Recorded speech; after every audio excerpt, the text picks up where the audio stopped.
Binuksan noong February 16 ang Ramadan Trade Fair sa Bangsamoro Government Center sa Cotabato City kung saan 60 micro, small and medium enterprises ang lumahok upang ibenta ang kanilang mga produkto sa publiko kasabay ng pagpasok ng banal na buwan ng Ramadan.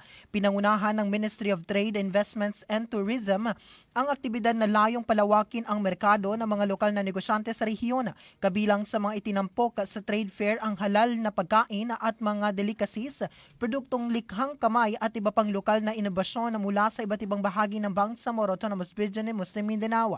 Ayon kay BARM Interim Chief Minister Abdul Rauf Makakua, mahalaga ang mga ganitong aktibidad upang mabigyan ng karagdagang akses sa merkado ang maliliit na negosyante at mas mapalakas ang lokal na ekonomiya. Samantala, sinabi ni MTIT Minister Farserina Muhammad na ang trade fair ay bahagi ng mga programang sumusuporta sa pagpapaunlad ng MSME sector sa rehiyon.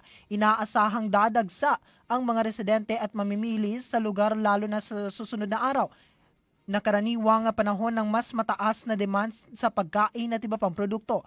Bukod sa bentahan, Kasonation nagsilbi rin ang aktibidad bilang pagkakataon para sa ugnayan ng mga negosyante at mga ahensyang nagbibigay suporta sa sektor ng maliliit na negosyo sa Bangsamoro.